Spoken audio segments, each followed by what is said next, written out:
Start किया। सिंधु सभ्यता topic चल रहा था हमारा।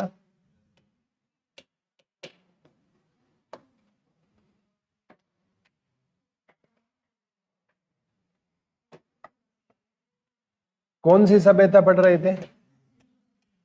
सिंधु सभ्यता। अगर मैं कहूं तो ये किस काल के अंतर्गत आता है? आदि ऐतिहासिक काल।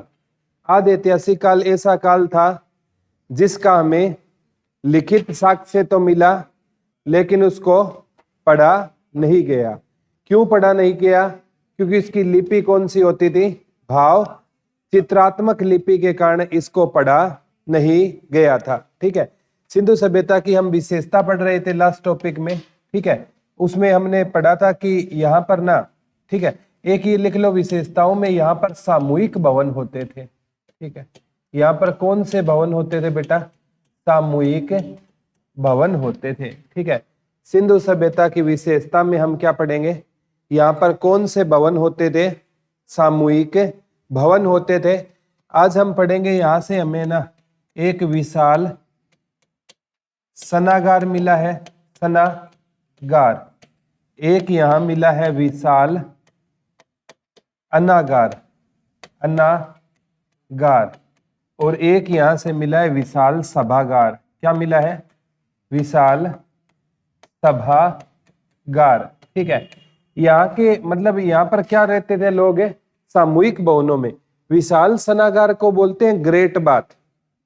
यहां से एक ऐसा बाथरूम मिला है जहां पर ना मतलब लोग है ना इकट्ठे क्या किया करते थे? स्नान किया करते थे। अनागार एक मतलब स्टोर टाइप है जहां पर लोग अपने अन्न का इकट्ठे क्या किया करते थे?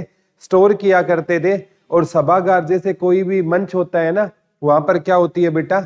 सभाएं होती है। ठीक है, ऐसा माना जाता था कि यहाँ पर ना ये जैसे विशाल, प्यारे बच्चों, ये विशाल सनागार है। ठीक है, अब मैं बताता हूँ सनागार क्या होता है। यहाँ पर पेड़ियां बनी होती थी। ठीक है, और बीच में इस स्थान पर क्या होता था? पानी होता था। क्या होता था? पानी होता था। ठीक है, और लोग अगर मेले या, ठीक है, किस में जाया करते थे? मेलों में जाया करते थे ना, तो यहां से नीचे उतर करना यहाँ पर इकट्ठे क्या किया करते थे? वो स्नान किया करते थे। ठीक है, तो उसको क्या बोलते हैं? विशाल सनागार। और दोनों सनागार के साइड में क्या बनी होती थी? पेड़ियां या सीढ़ियां बनी होती थी। ठीक है, तो यहां से हमें क्या मिला है? विशाल सनागार मिला है। ठीक है, अगर लोग है बेटा एक जगह इकट्ठे अनाज करेंगे, एक जगह इकट्ठे सभा करेंगे, एक जगह इकट्ठे नहाएंगे, तो इसका मतलब लोग क्या थे? शांति प्रिय थे। तो सिंधु सभ्यता के लोग कैसे होते थे? शांति प्रिय होते थे। कैसे होते थे? शांति प्रिय होते थे। और कहती हैं ऐसा लगता था कि समाज है ना दो वर्गों में बंटा हुआ था। कितने वर्गों में बंटा हुआ था? दो वर्गों में। कहते हैं हमें भवन मिले हैं, एक तो उच्च भवन मिले हैं और एक मिले हैं बेटा निम्न भवन। ऐसा माना जाता था उच्च भवन में ना अमीर लोग रहते थे और निम्न भवन में कौन से लोग रहते थे? गरीब लोग रहा करते थे। समाज कहते हैं इसमें कितने वर्गों में बंटा हुआ था? दो वर्गों में बंटा हुआ था बेटा। कौन से दो वर्ग थे? उच्च मतलब घरों के हिसाब से दो प्रकार के घर मिले हैं। एक तो उच्च भवन मिले हैं। उच्च भवन मतलब जो ऊंचे स्थान पर बनाए जाते थे, और एक निम्न भवन मिले हैं जो नीचे स्थान पर बनाए जाते थे। उच्च भवन में कौन रहते थे? अमीर लोग रहते थे। ठीक है, अगर यहाँ ये आ सकता है पूर्वी हिस्सा। ठीक है, मकानों के दो हिस्से मिले हैं, एक तो पूर्वी हिस्सा और एक पश्चिमी हिस्सा।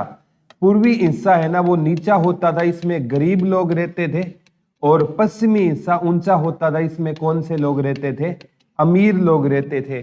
तो मैंने बताया था इसकी लिपि को हम पढ़ नहीं सके ना, तो हमने आइडिया लगाया है कि सिंधु सभ्यता है ना, इसमें लोग है ना कितने वर्गों में बंटे हुए थे? दो वर्गों में, एक उच्च वर्ग और एक निम्न वर्ग। ठीक है, पूर्वी हिस्सा आए तो निचला था जहां पर गरीब लोग रहते थे, और पश्चिमी हिस्सा आए तो ऊपरी होता था जिसमें अमीर लोग रहा करते थे। ठीक है, तो याद रह जाएगा ना।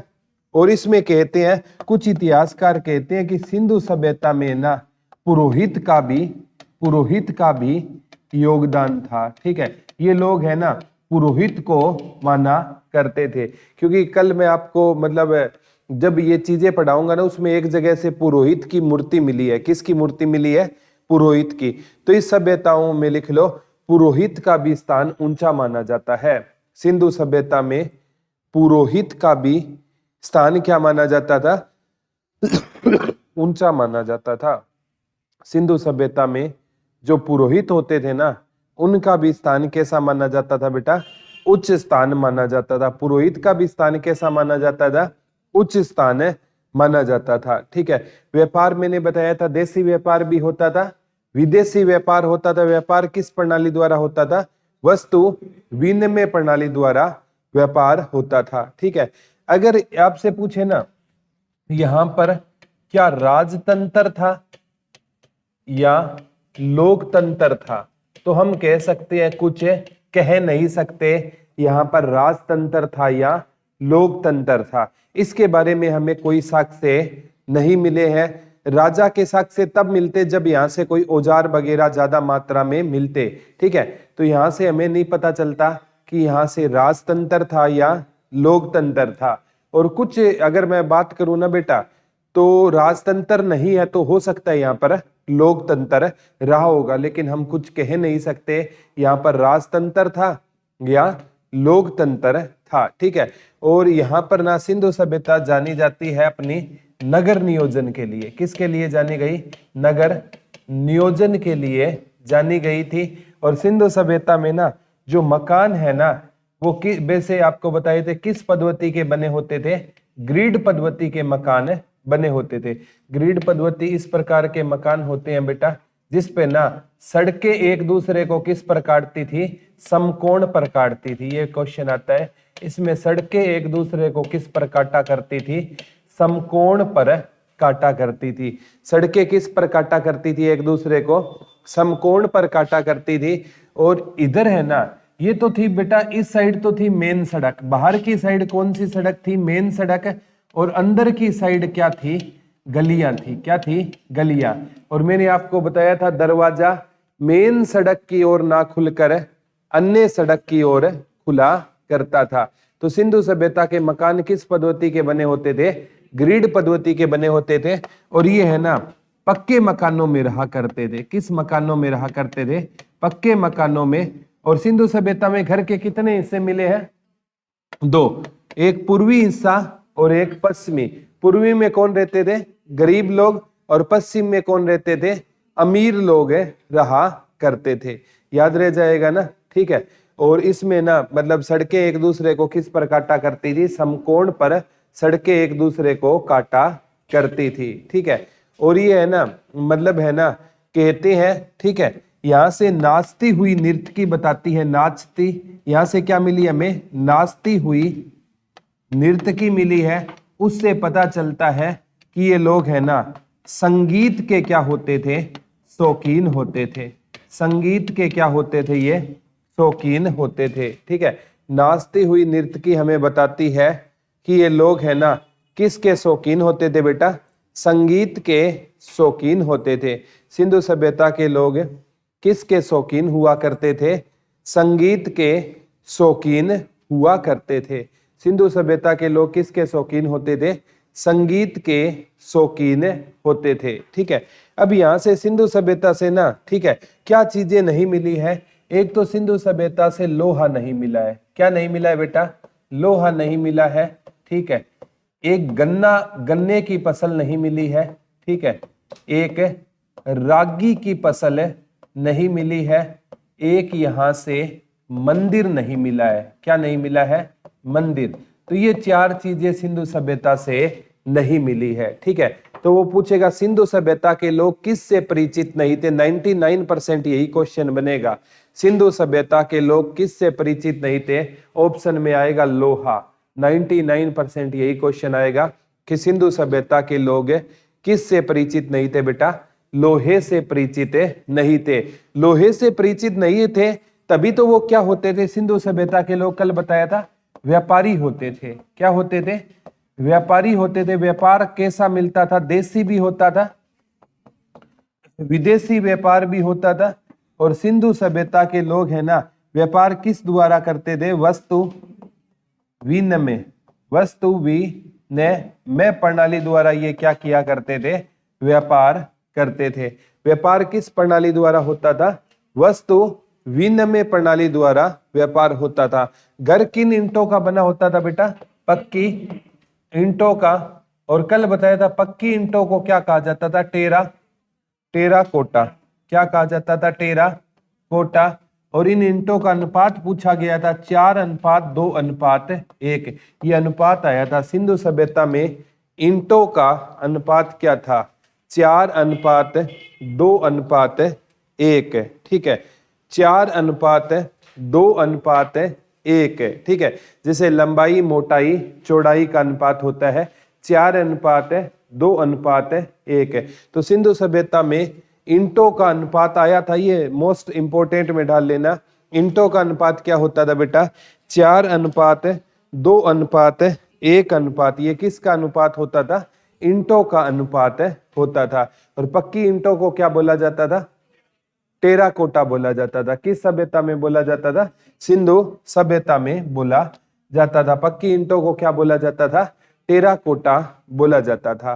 पहले आज है ना हम पढ़ेंगे सिंधु सभ्यता के स्थल। हेडिंग डाल लो, सिंधु सभ्यता के स्थल। ठीक है, जितने भी मेन इंपोर्टेंट स्थल है ना वो पढ़ेंगे। ठीक है, जितने भी सिंधु सभ्यता के ना इंपोर्टेंट स्थल मिले हैं वो सभी पढ़ेंगे। सिंधु सभ्यता के महत्वपूर्ण स्थल, सिंधु सभ्यता के क्या पढ़ेंगे? महत्वपूर्ण स्थल पढ़ेंगे। सिंधु सभ्यता के कौन से स्थल पढ़ेंगे बेटा? महत्वपूर्ण स्थल पढ़ेंगे। सबसे पहले मैं बता दूं सिंधु सभ्यता किन देशों से मिली है? 3 देशों से, भारत से, पाकिस्तान से और अफगानिस्तान से। तो वो एक क्वेश्चन तो ये आएगा सिंधु सभ्यता हमें कहां से मिली है? चौथा ऑप्शन में कोई और देश दे देना, श्रीलंका, बांग्लादेश, कोई भी देश दे दे तो आप फाइंड आउट कर लोगे। इन तीनों देशों के अलावा सिंधु सभ्यता कहीं से भी नहीं मिली है। लगभग कितने लाख वर्ग किलोमीटर पर फैली हुई है? 13 लाख वर्ग किलोमीटर। आजादी से पहले कितने स्थल मिले थे? 40 से 50। अब है ना लगभग 1500 प्लस स्थल इसके मिल चुके हैं। भारत से 900 प्लस, पाकिस्तान से 500 या 600 प्लस, यहां से केवल 2। कौन कौन से? सोतु, गोई और मुंडी काक। ठीक है, अब सिंधु सभ्यता के हम क्या पढ़ेंगे? प्रमुख स्थल पढ़ेंगे। लास्ट लेक्चर में मैंने बताया था सिंधु सभ्यता है ना, इसका पूर्वी स्थल था आलमगीरपुर यूपी, पश्चिमी स्थल था सुतकांगेडोर जो बलूचिस्तान पाकिस्तान में है, उत्तरी स्थल था मांडा जम्मू कश्मीर और दक्षिणी स्थल था दाइमाबाद महाराष्ट्र। पूर्वी स्थल है ना वो किस नदी के किनारे था? इंडन नदी के किनारे था। पश्चिमी स्थल डाइक नदी के किनारे था।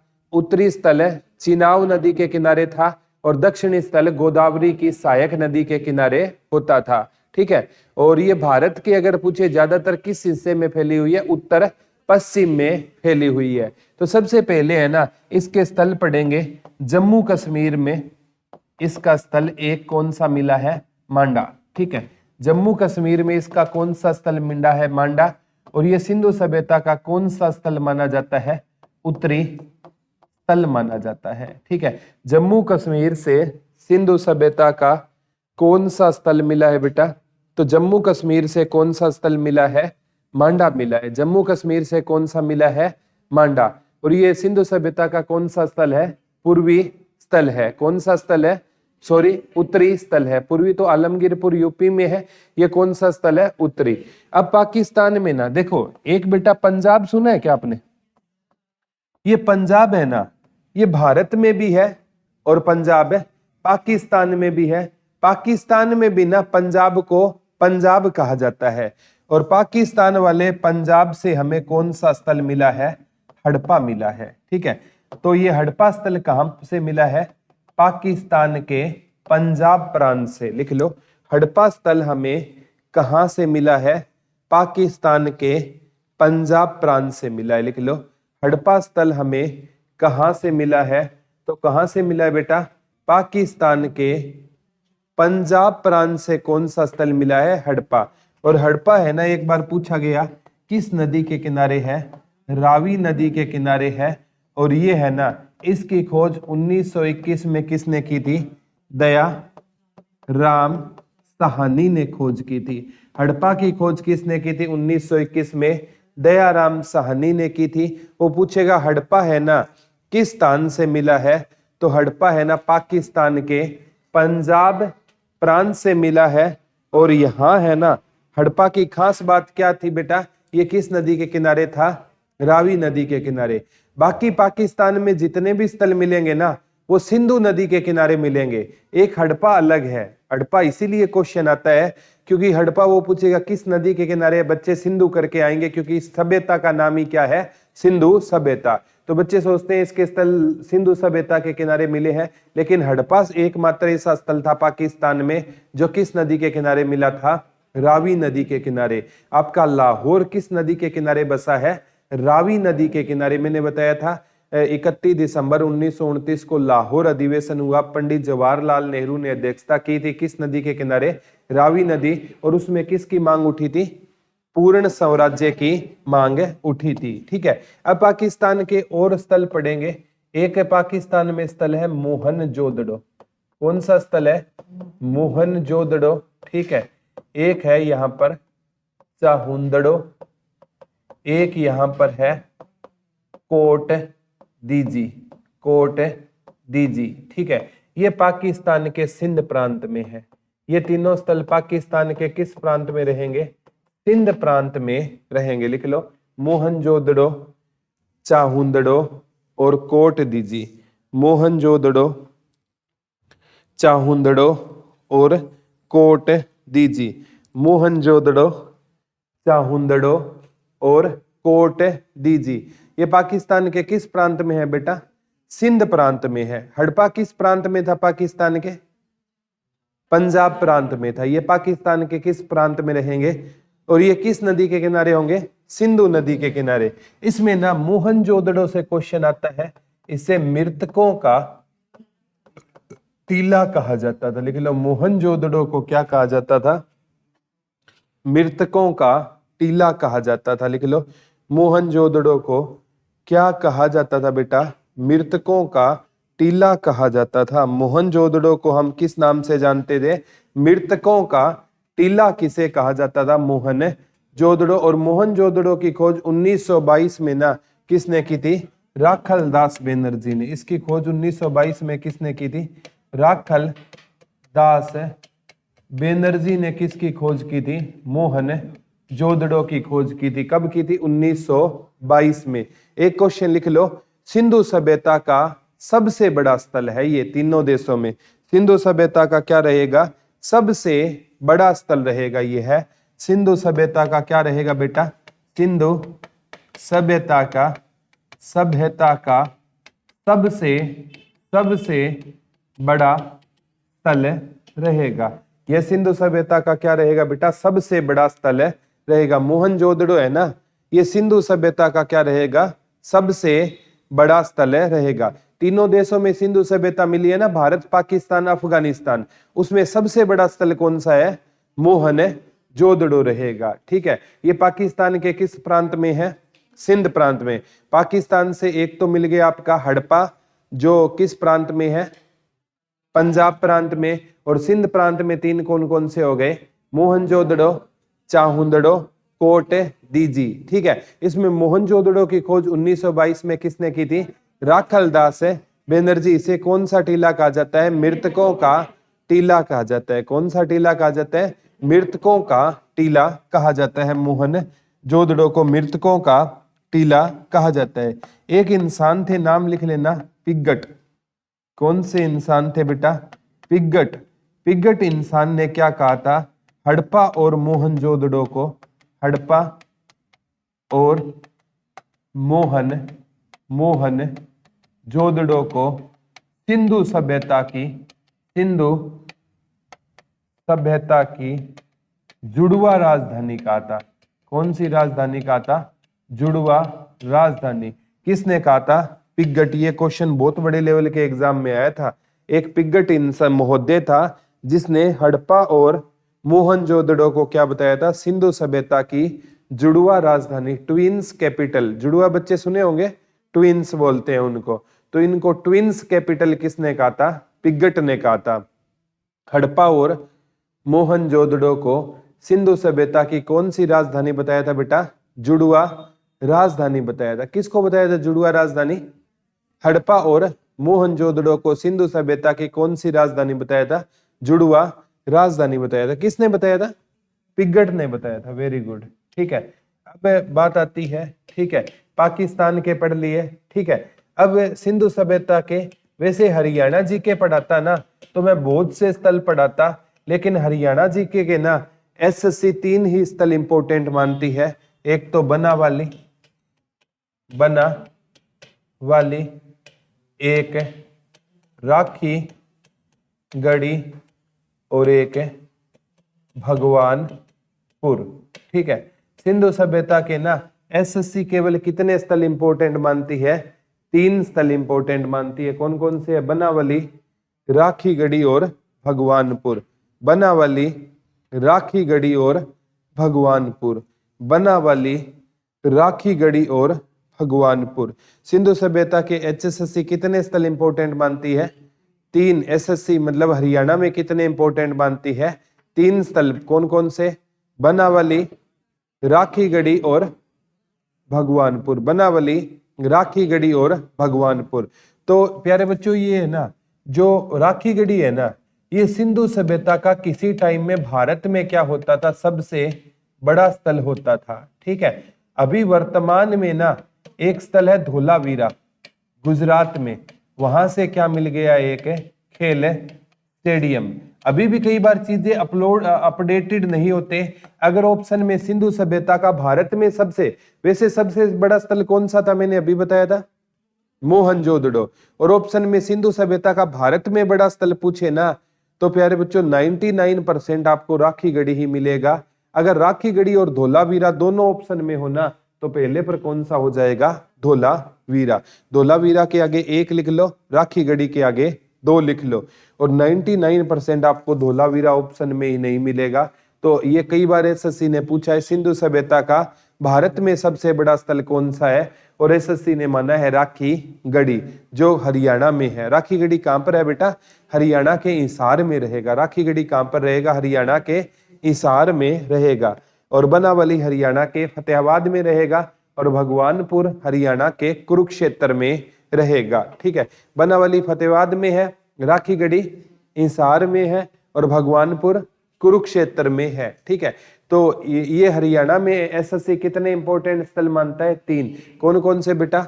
बनावली, राखीगढ़ी और भगवानपुर। याद ना रहे ना, ठीक है। बनावली को पढ़ेंगे हम बहन, और हम बहन से क्या बंधवाते हैं? राखी। किसका नाम लेकर? भगवान का नाम लेकर। हम भगवान का नाम लेकर बहन से क्या बंधवाते हैं? राखी बंधवाते हैं, ठीक है। तो भगवानपुर हो गया, राखीगढ़ी हो गया, और कौन सा हो गया बेटा? बनावली हो गया। बनावली, भगवानपुर और राखीगढ़ी। बनावली, भगवानपुर और कौन सा हो गया? राखीगढ़ी हो गया। ये हरियाणा में है, ठीक है। महाराष्ट्र में ना सिंधु सभ्यता का कौन सा स्थल है? दाइमाबाद। कौन सा स्थल है? दाइमाबाद। और ये सिंधु सभ्यता का कौन सा स्थल माना जाता है? दक्षिणी स्थल माना जाता है। लिख लो, ये सिंधु सभ्यता का कौन सा स्थल माना जाता है? दक्षिणी स्थल माना जाता है। दाइमाबाद है ना, ये सिंधु सभ्यता का कौन सा स्थल माना जाता है? दक्षिणी स्थल माना जाता है। दाइमाबाद सिंधु सभ्यता का कौन सा स्थल माना जाता है बेटा? दक्षिणी स्थल माना जाता है। कौन सा स्थल माना जाता है? दक्षिणी। पूर्वी कौन सा रहेगा? जम्मू में आलमगीरपुर। उत्तरी कौन सा था? मांडा, ठीक है। दक्षिणी कौन सा है? दाइमाबाद।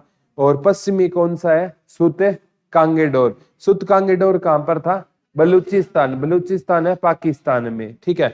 तो हाँ, ये क्वेश्चन आ सकता है। एक सिंधु सभ्यता का स्थल है सुत कांगेडोर। सुत कांगेडोर है ना, ये पाकिस्तान के किस प्रांत में है? बलूचिस्तान में। पाकिस्तान के किस प्रांत में रहेगा? बलूचिस्तान प्रांत में रहेगा। और ये सिंधु सभ्यता का कौन सा स्थल रहेगा? पश्चिमी स्थल रहेगा। सुत कांगेडोर कहां पर रहेगा बेटा, बता दो? पाकिस्तान के बलूचिस्तान प्रांत में रहेगा। सुत कांगेडोर कहां पर रहेगा? पाकिस्तान के बलूचिस्तान प्रांत में रहेगा। पाकिस्तान के किस प्रांत में रहेगा? बलूचिस्तान प्रांत में रहेगा। और सिंधु सभ्यता का कौन सा स्थल माना जाता है? ये पश्चिमी स्थल। पूर्वी स्थल कौन सा है? आलमगीरपुर यूपी में रहेगा। ठीक है, तो जम्मू कश्मीर में सिंधु सभ्यता का कौन सा स्थल है? मांडा रहेगा। पाकिस्तान में कौन सा है? हड़प्पा, वो तो किस प्रांत में है? पंजाब में। और मोहनजोदड़ो, कोट दीजी और चाहुंदड़ो पाकिस्तान के सिंध प्रांत में है। ठीक है, और बलूचिस्तान प्रांत में कौन सा रहेगा?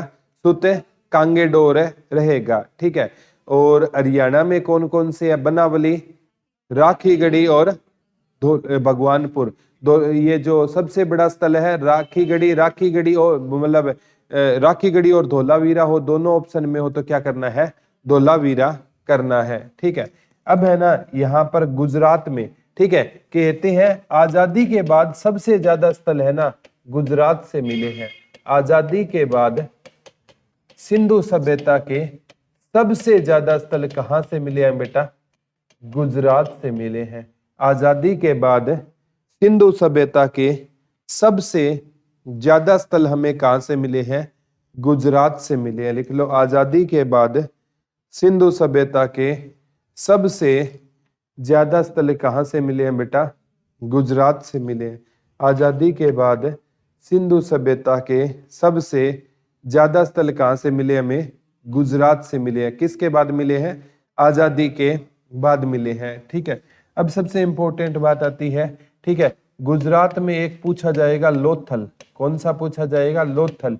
ये सिंधु सभ्यता का प्रमुख क्या होता था? बंदरगाह होता था। ये क्वेश्चन आता है, सिंधु 101% आएगा। सिंधु सभ्यता का प्रमुख बंदरगाह कौन सा होता था? तो कौन सा होता था बेटा? लोथल हुआ करता था। लिख लो, सिंधु सभ्यता का प्रमुख बंदरगाह कौन सा होता था?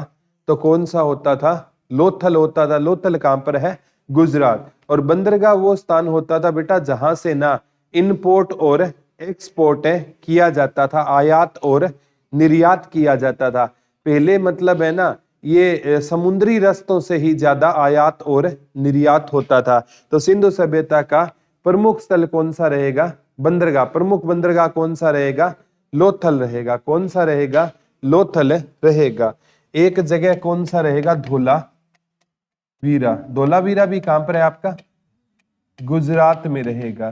ठीक है, सिंधु सभ्यता मतलब वैसे तो जानी जाती है किस प्रणाली के लिए? जल निकासी के लिए बताया था ना, लेकिन सबसे अच्छी जल निकासी हमें कहां से की मिली है? सबसे अच्छी जल निकासी हमें कहां की मिली है? धोलावीरा की मिली है। लिख लो, सिंधु सभ्यता जल निकासी के लिए जानी जाती है, लेकिन सबसे अच्छी जल निकासी हमें कहां की मिली है?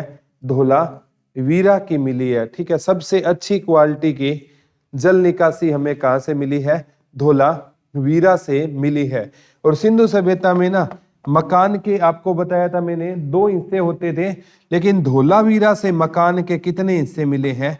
3 हिस्से मिले हैं। लिख लो, सिंधु सभ्यता में ज्यादातर मकानों के 2 हिस्से होते थे, लेकिन धोलावीरा में ना कितने हिस्से मिले हैं?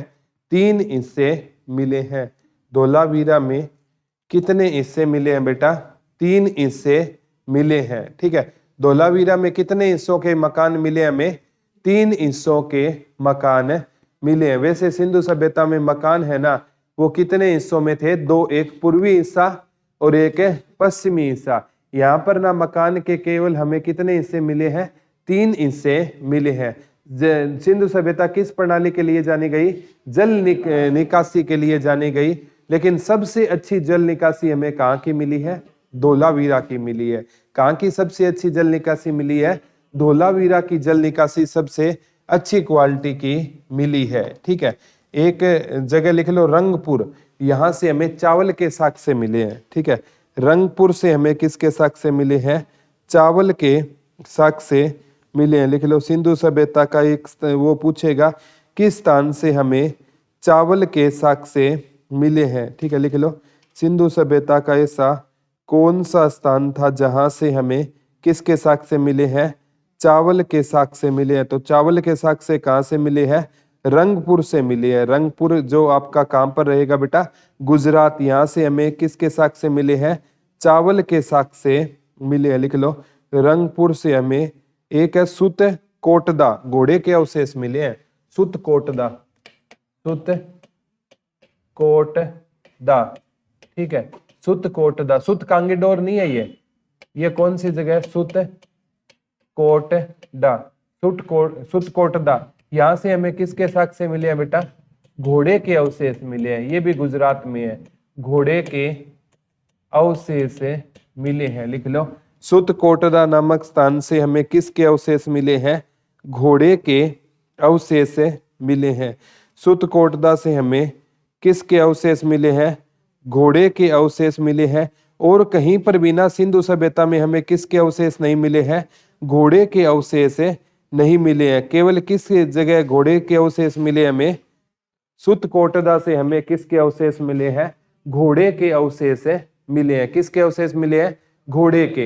वैसे लगभग सिंधु सभ्यता में ना हम घोड़े से परिचित नहीं मानते। हाँ, ऐसा हो सकता है कि ये मतलब लोथल कहाँ पर है, गुजरात में। ठीक है, हो सकता है यहाँ से घोड़े के अस्थि पिंजर मिले थे। हो सकता है कि वो बंदरगाह पर घोड़ा इंपोर्ट और एक्सपोर्ट के लिए लाया गया हो। एक ही जगह से हमें घोड़े के अवशेष मिले, वो कौन सा रहेगा, सुत कोटदा। ठीक है, तो ये गुजरात में कौन कौन से स्थल हो गए बेटा, सुत कोटदा हो गया, लोथल हो गया, धोलावीरा हो गया और रंगपुर हो गया।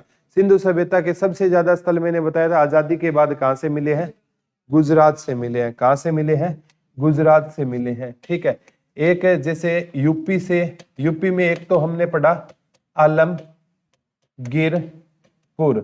आलमगीरपुर किस नदी के किनारे है, हिंडन नदी के किनारे था। किस नदी के किनारे था, हिंडन नदी। और आलमगीरपुर सिंधु सभ्यता का ना कौन सा स्थल था, पूर्वी स्थल था। इसके अलावा यहां से संगोली, ठीक है, संगोली और बड़गांव, बड़गांव ये भी कहां से मिले हैं, यूपी से मिले हैं। लिख लो यूपी से सिंधु सभ्यता के कौन से स्थल मिले हैं, संगोली और बड़गांव। लिख लो यूपी से सिंधु सभ्यता के कौन से स्थल मिले हैं, एक तो संगोली मिला है बेटा और एक कौन सा मिला है, बड़गांव मिला है। लिख लो एक तो संगोली मिला है और एक कौन सा मिला है, बड़गांव, और एक आपका आलमगीरपुर। संगोली, बड़गांव और कौन सा मिला है, आलमगीरपुर मिला है। ठीक है, संगोली हो गया, बड़गांव हो गया और कौन सा मिला है आपका, आलमगीरपुर मिला है।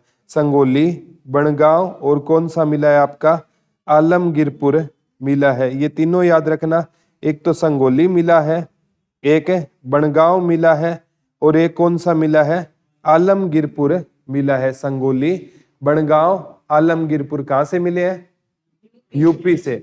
संगोली, बड़गांव और आलमगीरपुर। ठीक है, अब सिंधु सभ्यता के ना, ठीक है, जैसे एक पंजाब से स्थल मिला है, जो भारत में पंजाब है। ठीक है, रोपड़, कौन सा स्थल मिला है, रोपड़ मिला है। लिख लो सिंधु सभ्यता का पंजाब से कौन सा स्थल मिला है बेटा, रोपड़ मिला है। सिंधु सभ्यता का पाकिस्तान के पंजाब से कौन सा मिला था, हड़प्पा मिला। और भारत के पंजाब से कौन सा मिला था, रोपड़ मिला था। कौन सा मिला था बेटा, रोपड़ मिला था। भारत के पंजाब से कौन सा मिला है, रोपड़ मिला है। कौन सा स्थल मिला है, रोपड़। ठीक है, अब आ जाओ आप राजस्थान में।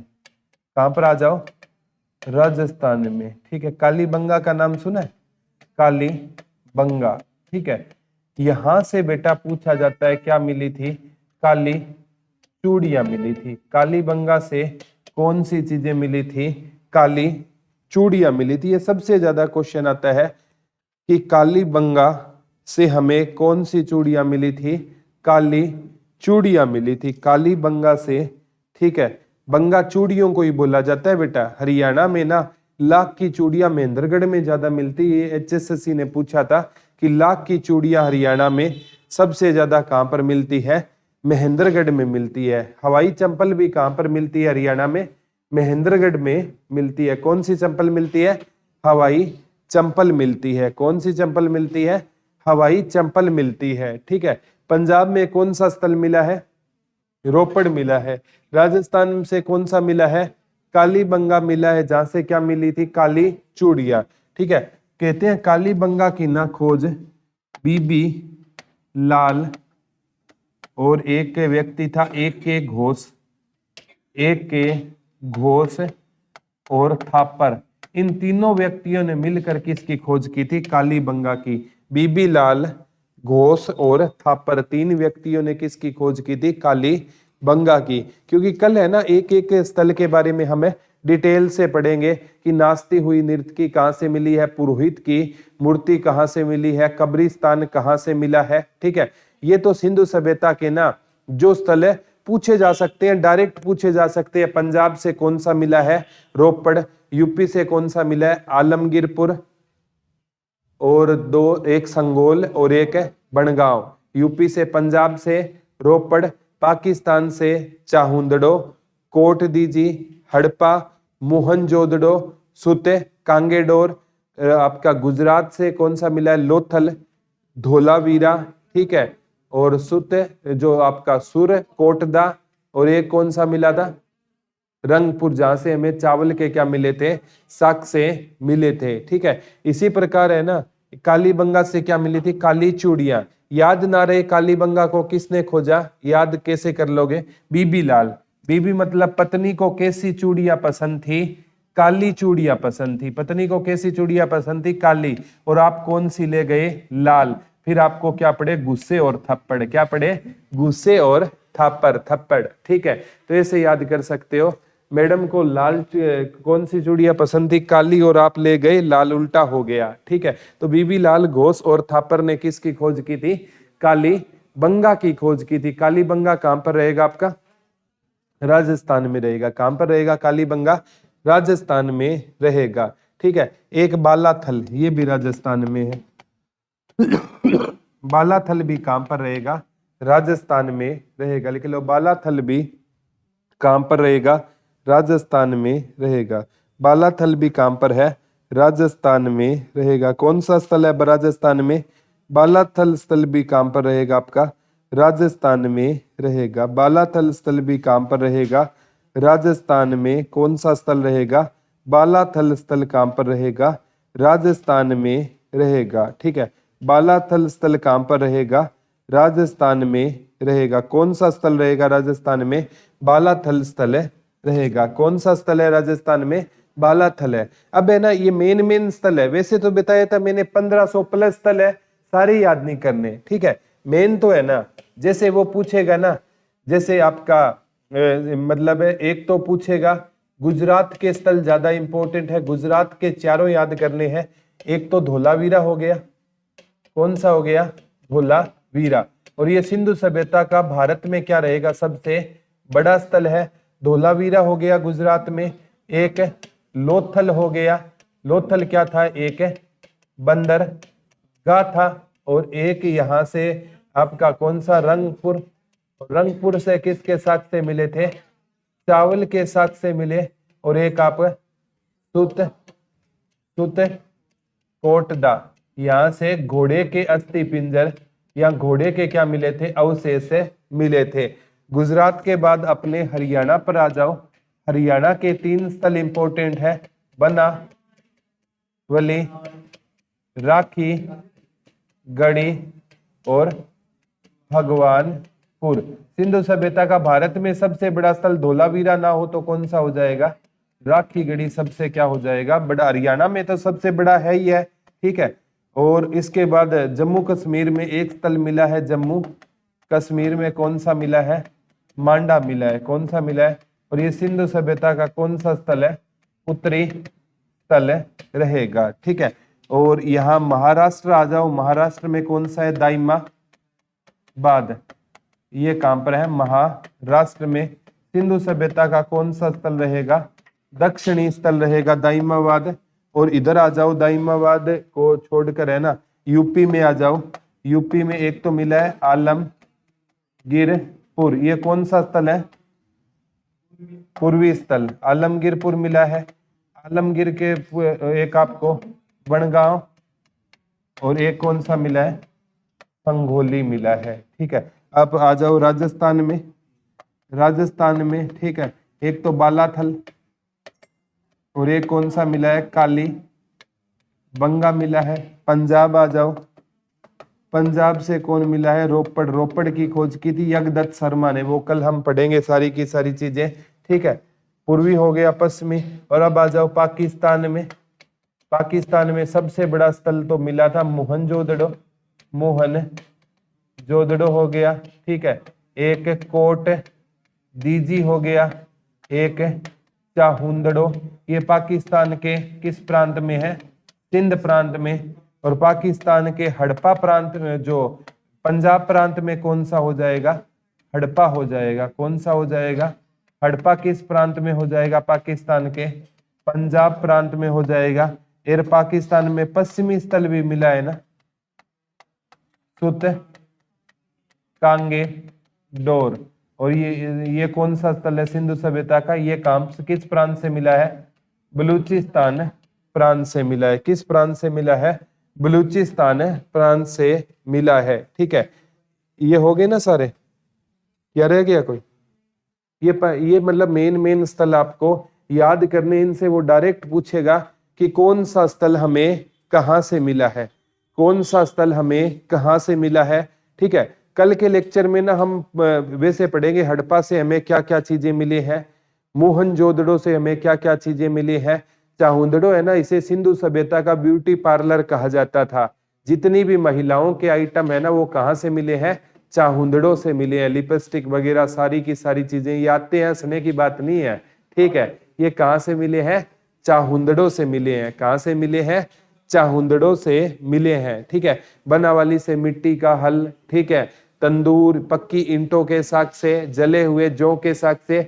कल है ना इनको और डिटेल में पढ़ेंगे। ये सिंधु सभ्यता का हमने ओवरव्यू दिया था। ठीक है, अब सिंधु सभ्यता के ना मैंने आपको बताया था, ये एक तो जानी गई नगरीय प्रणाली। ये सिंधु सभ्यता कैसी सभ्यता थी? नगरीय सभ्यता थी। ठीक है, और ये जानी गई एक तो अपने भवन निर्माण के लिए जानी गई, और एक है ना अपनी जल निकासी के लिए जानी गई। ठीक है, भवन निर्माण के लिए जानी गई और जल निकासी।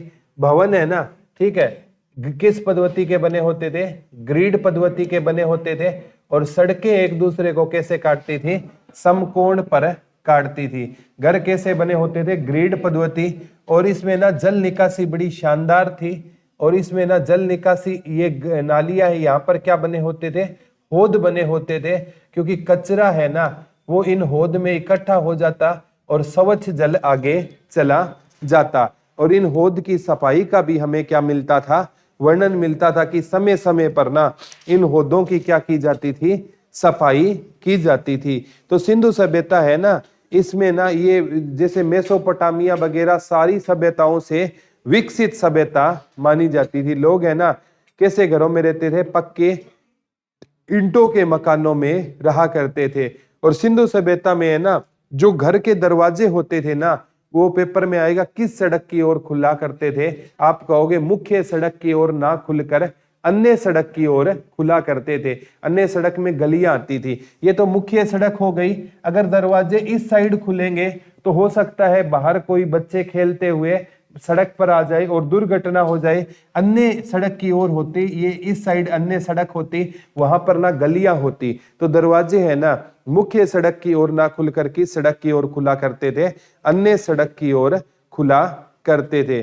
सिंधु सभ्यता के लोग क्या होते थे? शांति प्रिय होते थे और आभूषण के शौकीन होते थे। ये लिख लो, सिंधु सभ्यता के लोग किसके शौकीन होते थे बेटा? आभूषण के शौकीन हुआ करते थे। सिंधु सभ्यता के लोग किसके शौकीन हुआ करते थे? आभूषण के शौकीन होते थे। और सिंधु सभ्यता में ना समाज कितने वर्गों में बंटा हुआ था? 2 वर्गों में बंटा हुआ था। एक तो उच्च वर्ग हो गया बेटा, और एक कौन सा वर्ग हो गया? निम्न वर्ग हो गया। समाज कितने वर्गों में बंटा हुआ था? 2 वर्गों में बंटा हुआ था। कौन कौन से 2 वर्ग हो गए? एक उच्च वर्ग हो गया और एक कौन सा वर्ग हो गया, निम्न वर्ग हो गया। ठीक है, समाज कितने वर्गों में बंटा हुआ था, उच्च वर्ग में और निम्न वर्ग में बंटा हुआ था। समाज कितने वर्गों में बंटा हुआ था, दो वर्गों में, एक उच्च वर्ग हो गया, निम्न वर्ग। उच्च वर्ग में कौन से लोग रहा करते थे, उच्च वर्ग में ना, ठीक है, अमीर रहते थे और निम्न वर्ग में गरीब लोग रहते थे। हिस्सा पूछे तो पूर्वी में गरीब रहते थे और पश्चिमी हिस्से में कौन से लोग रहते थे, अमीर हिस्से रहते। ठीक है, पूर्वी हिस्से में कौन से लोग रहते थे, गरीब लोग रहते थे और पश्चिमी हिस्से में कौन से लोग रहते थे, अमीर लोग रहते थे। कितने हिस्से थे मकानों के, दो हिस्से थे, पूर्वी हिस्सा और पश्चिमी हिस्सा। पूर्वी हिस्से में कौन से लोग रहते थे, गरीब, और पश्चिमी हिस्से में कौन से लोग रहते थे, अमीर लोग रहा करते थे। याद रह जाएगा ना, पूर्वी हिस्से में कौन से रहते थे, गरीब, और पश्चिमी हिस्से में कौन से रहते थे, अमीर लोग रहा करते थे।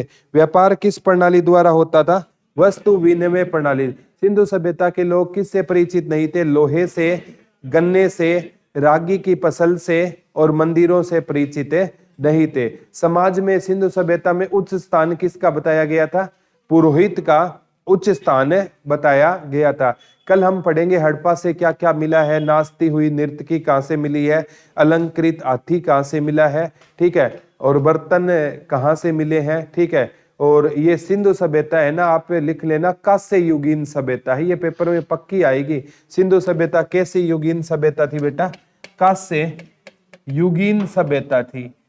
किस कैसी सभ्यता थी, कांस्य युगीन सभ्यता होती थी। हमारे ना पहले तो आया था पाषाण काल, और पाषाण काल के बाद कौन सा काल आया था, कांस्य काल, और कांस्य काल के बाद कौन सा काल आया है, लोह काल। ठीक है, क्योंकि वैदिक सभ्यता में किसकी खोज होगी, लोहे की खोज होगी। ये हमारा सबसे पहले कौन सा काल आया, पाषाण काल, फिर कांस्य युगीन काल, फिर लोह युगीन काल। ये किसने कहा था, जर्गनेसन थॉमसन, एक व्यक्ति ने कहा था, जर्गनेसन थॉमसन। ठीक है, इस व्यक्ति ने कहा था कि हमारी सभ्यता है ना, तीन वर्गों में डिवाइडेड है। सबसे पहले कौन सा काल आया, पाषाण काल, फिर कौन सा काल आया, कांस्य युगीन काल। ये लिख लो, ये पूछी गई थी, किसने बताया था हमारी सभ्यता तीन पार्टों में डिवाइड है, जर्गनेसन थॉमसन ने। ये कहता है सबसे पहले कौन सा काल आया, पत्थर काल भी बोलते हैं, और फिर आया आपका कांस्य युगीन, और फिर आया आपका लोह युगीन काल आया। ठीक है, ये बात किस व्यक्ति ने बोली थी बेटा, जर्गनेसन थॉमसन नामक व्यक्ति ने बोली थी कि सबसे पहले पत्थर युग आया, फिर कांस्य युग आया, और फिर कौन सा युग आया आपका, लोह युग आया। कौन सा युग आया, लोह युग आया। ये हमारी सभ्यता के बारे में किसने बताया था, जर्गनेसन थॉमसन नामक एक इतिहासकार ने सभ्यता के कालक्रम के बारे में बताया था। ठीक है, याद रह जाएगा क्या, कोई डाउट नहीं। जैसे प्राग ऐतिहासिक काल हमने पढ़ा पत्थर युग ही था, आदि ऐतिहासिक काल कांस्य युग है, और ऐतिहासिक काल वैदिक सभ्यता में लोह आएगा। तो इनकी बात बिल्कुल क्या मानी गई है, सही मानी गई है। और हमारे यहाँ सभ्यता का कालक्रम बेटा उल्टा है, पहले लोग पक्की ईंटों के मकानों में रहेंगे और बाद में लोग किन में रहेंगे, कच्ची झोंपड़ियों में रहेंगे। ठीक है, क्योंकि वैदिक सभ्यता आर्यों ने बसाई थी, और आर्य लोग किस में रहा करते थे, झोंपड़ियों में रहा करते थे। इतना जितना पढ़ाया इतना समझ आया कि नहीं आया। ठीक है, सिंधु सभ्यता वैसे पढ़ने को बेटा एक लेक्चर में भी करवा सकता था, लेकिन वो कभी आपको याद नहीं रहता, क्योंकि आप +2 से पढ़ते आ रहे हो सिंधु सभ्यता। ठीक है, आपको बेम है, ठीक है, कि आज आप पढ़ रहे हो, आज पढ़ रहे हो। +2 में ये टॉपिक हुआ करता था, अगर थोड़ा अपने इतिहास को बारीकी से पढ़ा है, सिंधु सभ्यता। ठीक है, याद आज तक नहीं है। ठीक है, बचपन में रवि की और खरीफ की फसलों के कितने रट्टे लगाया करते थे, ये रवि की है, याद आज भी नहीं है, ये गारंटी है। ये रवि की फसल है, ये खरीफ की फसल है, उसमें भी रट्टे लगाते थे। सिंपल सी बात है बेटा, जो आपके अभी इर्द गिर्द फसल है ना, ठीक है, जो आपके अभी आसपास है वो खरीफ की फसल है, जितनी भी फसलें हैं ना, और बाद में इसके बाद जो फसल आएगी ना गर्मियों में, वो होगी रबी की फसल। ठीक है, हाँ, तो तभी तो कह रहा हूँ याद आपको आज भी नहीं है। अब एक गुड़िया ने पकड़ लिया, बाकी हाँ जी हाँ जी हाँ जी, सही कह रहे हो। ठीक है, ये रबी की फसल है ना, ये गेहूं के साथ जो फसल बोई जाती है ना, वो रबी की होती है, और नरमे और कपास के साथ जो फसल बोई जाती है वो खरीफ की फसल होती है। ठीक है, अब जैसे रबी की फसल है ना, ये ठंड में बोई जाएगी और गर्मी में काटी जाएगी। अप्रैल में वैसे कटाई इसकी पहले पुराने टाइम में ना 13 अप्रैल को बैसाखी वाले दिन गेहूं की कटाई क्या होती थी, शुरू होती थी। अब आपके पास जितनी भी फसल है ना, ये जो आपकी गेहूं हो गई, सरसों हो गई, ये मटर वगैरह हो गई, ठीक है, ये सारी की सारी किसकी फसल होगी, आपकी रबी की फसल होगी। फिर नरमा, कपास, चावल, ये सारी की सारी किसकी फसल होगी, आपकी खरीफ की फसल होगी। गन्ना वैसे 12 मासी फसल है, और गन्ना है ना, ये खरीफ की फसल में काउंट होता है। गन्ना जब नरमे के साथ है ना क्या बोया जाता है, आपका गन्ना बोया जाता है। याद रह जाएगा क्या, समझ आ गया आज वाला? थैंक यू बच्चों।